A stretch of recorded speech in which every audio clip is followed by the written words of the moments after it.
Good morning, ladies and gentlemen. Welcome back to the show. It's the RR Show, coming at you impatiently with some malicious compliance. So without further ado, grab your tea and grab your popcorn as we jump in with our first story from you/Impatient Comment 9072.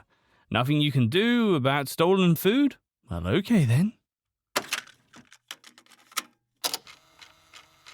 I saw a story of stolen food at work, and it reminded me of one of my husband's stories, so I decided to share it. Over 15 years ago, my husband was a nurse technician at a private hospital in a small town in Brazil.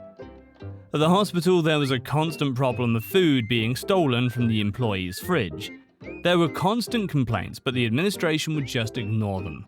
One day, my husband brought a pot of cream cheese, worth 2 reais, about 50 cents. Put it in the fridge, and when his break came, he saw it was missing. He went to HR to report the theft, and they told him that since it was not hospital property, well, there was nothing they could do. My husband just said, is that so? Turned around and left. He went to the phone and called the cops, asking them to come because there was a theft. He didn't tell them what was stolen. Now, private hospitals in Brazil have a big thing about image, so when 2 cop cars arrived at the front of the hospital, everyone, from patients, employees, HR, and even the top administration, came to see what was going on. One of the cops that arrived ended being one of my husband's uncles, so he just went straight to ask him what happened. My husband, with the most serious expression, just told him, loud enough for everyone to hear, that he wanted to make an official report that someone stole his 50-cent pot of cream cheese. There was a general silence before his uncle asked, "Are you serious? If I knew this was about a 50-cent pot of cheese, we wouldn't have come, and would have told you to go to the station to make the report if you wanted." My husband just answered with a smile, "I know.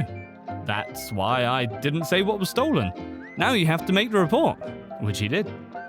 Obviously, the police wouldn't do anything about it, but because of the whole circus that my husband had created, the next week the hospital installed a camera right in front of the employee's fridge, and the food theft finally stopped.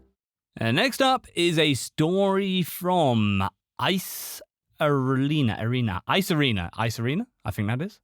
Cheeseburger with no cheese. Yeah, I know, that's a hamburger. But try telling that to every single Mrs. After Church Karen 100 times and let me know how much you want to press the point. A cheeseburger was 25 cents more than a hamburger at fast food restaurant where I worked back in the day.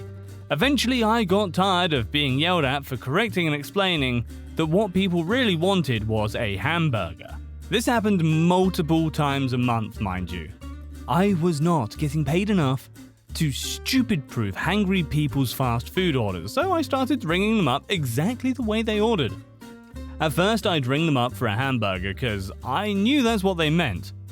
But I got chewed out by someone who read their receipt, so no more going out of my way to save people from their self-inflicted stupid tax. The first time I rang up cheeseburger no cheese, the cook came to tell me I rang it up wrong. I just said, yeah, that's how she ordered it. My dead-on-the-inside tone said all that I could not express in mere words, and the kitchen employees caught on right away. They never questioned the orders rung up that way again. It was a win-win. I didn't have to get yelled at for trying to save people money, and the restaurant made an extra $1.50 every month from customers ordering cheeseburgers with no cheese. I don't mean to brag, but sometimes the restaurant made a whole extra $2 a month thanks to me. It was a little thing, and petty, but it made my retail-weary heart a little glad. Update. I've been getting comments about burgers all day, and I couldn't get burgers off my mind, so I got a cheeseburger for supper. Best decision I have made all day. Alrighty, well, our next story is from OK Ganesh 2137. Boss says the time reported by the punch system is law.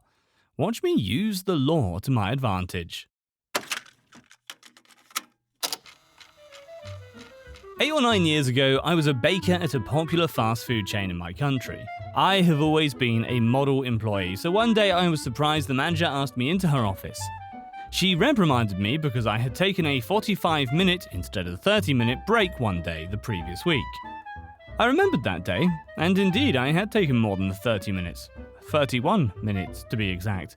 And that was because on my way back someone had a concern that I took the time to resolve. I explained that to her, but she was adamant that the system rounded to the nearest 15 minutes and that if said 45 minutes, then there was no way I could have been 1 minute late. She made it clear that it was my fault and that the punch system is law since it can't lie. On my next shift, I looked into it. On the punch system, there is a way to see what time you punched. I realized that the system was not rounding the amount of time you worked or were on break, but rather the time at which you punched. What happened that day was I punched out at 10:22, rounding to 10:15, and got back 31 minutes later at 10:53, rounding to 11, hence the 45-minute break. Now, in my position, I had the luxury of choosing when to go on break as long as they didn't run out of anything during that time. From that day to the day I switched job a few months later, I made sure to go on break just after the cutoff and back just before the next one. For instance, punching out at 10:08, rounding to 10:15, and back at 10:52, rounding to 10:45. I thus ended up with 44 minutes break, that according to the system was only 30 minutes long. One time a supervisor told me that it seemed like I was gone for a bit longer than usual. I replied that she saw me punching in and out and that she could go confirm in the system if she wanted to. Never heard from it after that. This one is from u/gingerly forged. Manager tries to cack down. You know what, that can stay in there. Manager tries to cack down. No, the story is manager tries to crack down on dress code. I respond by wearing yoga pants to work. So I'm a 34 male and working at a popular convenience store. Really popular with a cult-like following chain years ago. I've always been a bit of a clown, but very good at following rules while doing so. After working there a few years and seeing managers come and go, we got in a new woman who was just miserable and really wanted to flex her authority. Shortly after she started, she posted the uniform portion of the handbook in the break room and started complaining about people's attire, but clearly took the biggest issue with girls wearing yoga pants. So, me being the petty rule follower I am, combed through the policy and noticed some things in the wording. The rules stated that yoga pants are allowed as long as the ankles flared, and there was no gender designation for these articles. Well, cue malicious compliance. I and a friend went to Walmart after work and bought a couple of pairs of flared yoga pants. Now, bear in mind, I am not a huge guy, but I am a little chubby and have a big beard. I began wearing them almost every day I worked, and especially if she was working. This infuriated her. I would regularly hear her protest and even saw her go to the AGM and GM. Their response was always, "I can't say anything, it's in the dress code."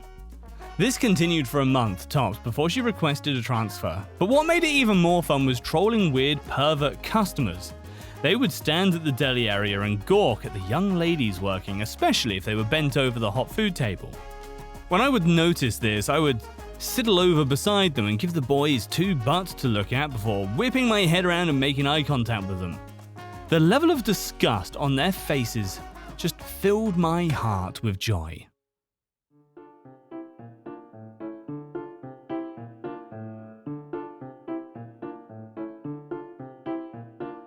Alright guys, thank you very much for watching. That's all I've got for you today. I will be back very shortly though, I promise. So make sure you tickle that follow button. And yeah, I will see you guys in the next one. Until then, have a great day, have a great week, and I'll see you soon.